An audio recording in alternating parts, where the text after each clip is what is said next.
And with that, we're going to bring in Congressman Michael Waltz on this Christmas morning. Good morning to you, Congressman. Thank you so much for joining us, and Merry Christmas to you as well. Oh, Merry Christmas, and just Merry Christmas to all of you. And I think we just have to take a moment to appreciate that we all woke up this morning breathing free air in a free country, in the greatest country in the world, defended by the greatest men and women in the world. And just what a blessing today is to celebrate the birth of Jesus.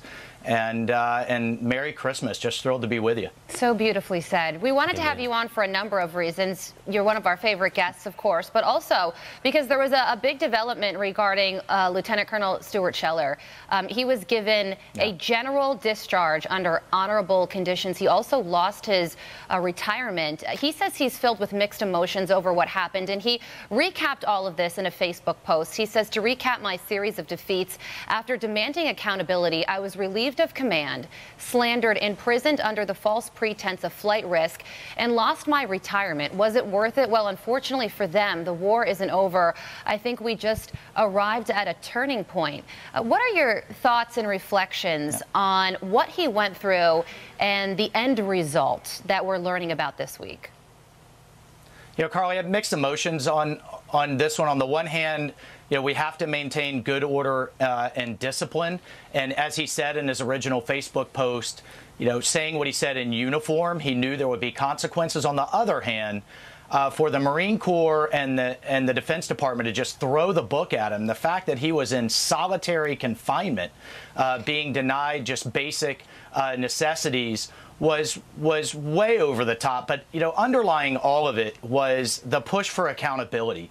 And the fact that we've had none of it, no accountability from Biden on down, is what has so many veterans and Gold Star families so upset. Guys, we had the Dutch defense minister resigned over the debacle that was that withdrawal. And so I have promised the 13 Gold Star families, the Gold Star mothers, the veterans, many of whom have quit their jobs to get our allies out and fellow Americans out, which is ongoing right now. I have promised them I will never quit as long as I am in this seat to drive forward for accountability and hold those responsible for the deaths of those service members, for leaving Americans behind, and for leaving our allies behind that are being hunted down right now as we speak.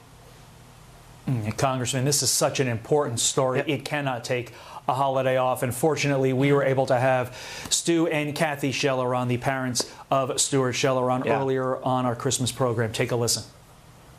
Going forward, we need leaders, not politicians. And you will be hearing from Stuart Scheller going forward that he will be calling on leaders. He will be calling for accountability. We didn't have a town rallying around us. We had America rallying around us. And they sent their prayers up. They made their phone calls. Over 40,000 people made donations. And our son is at home with his children today because of America. And I would like to say thank you. And it is a wonderful life. And I could not be happier for them today. And his journey forward will be what it will be. He is his own man. Congressman, such powerful words there from the parents. Does this episode change the way our military works going forward? Not to diminish our readiness capacity in any way, shape, or form, but to make it better so that the brave men and women who watch this episode decide they want to get into the military and aren't deterred by what they have seen involving Stuart Scheller and the treatment of him over the course of the last few months. Well, you know, I hope in his journey going forward, I hope he considers running for office. I mean, I would say to Mr. Scheller, we need leaders as politicians. We need leaders in office with a little bit of dirt and sand and blood and tears and sweat under their fingernails, with that experience downrange. You know, right now we're at a record low in our nation's history in terms of veterans in office. It's at 16%. In the 1970s, it was at 80%. So I'm recruiting veterans to run at all levels, local, state, federal, to lead this country forward. He's absolutely right. And when soldiers are seeing things that are wrong, they can come to us, and we have that shared perspective. We know exactly what they're talking about, and then we can hold the administration, the Defense Department, and those generals in leadership positions accountable. That's how the system's supposed to work. So I hope he runs. Reach out to me. Congressman, what a fascinating stat. I did not know that. In the 1970s, as much as 80% of our office holders were from a military background, and now we're down to 16%. That says a lot. It says something worth more we need to look into. I find that incredibly fascinating. Also, by the way, Congressman, we really appreciate you spending some of your Christmas morning with us here on Fox and Friends. We know you're taking time away from your family. We've been asking everyone who's with us to share some of their family traditions here on Christmas. What does the Waltz family normally do on Christmas morning?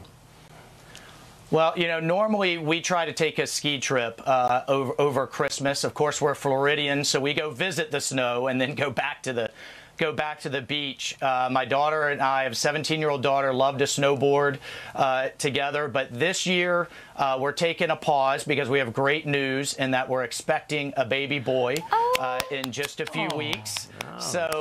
So we're about to have an empty nest, but we're going to refill the empty nest. But, you know, I have to work out after Christmas between my mother-in-law's baklava. They're of Jordanian descent.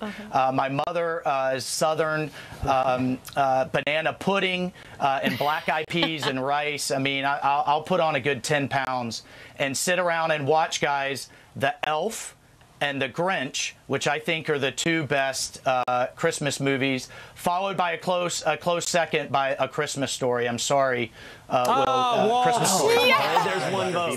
There's one vote. Well, hey, you have my vote, Congressman. Even though I don't live in Florida. Well, take that with a grain of salt, because the congressman lied. He's going to get a workout in with all those plans he gave us. You're going to get just to be clear, you're going to get a workout in on Christmas Day, Congressman. I'll get one in tomorrow morning, man. I've taken today off. There we go. Today off, but tomorrow morning we're back on it. And congratulations I'm still going on in the National Guard. I got to keep up. Oh, thank you. Yeah. Thank you. Baby boy, yes, and awesome. Everybody's healthy so far. We're fired up.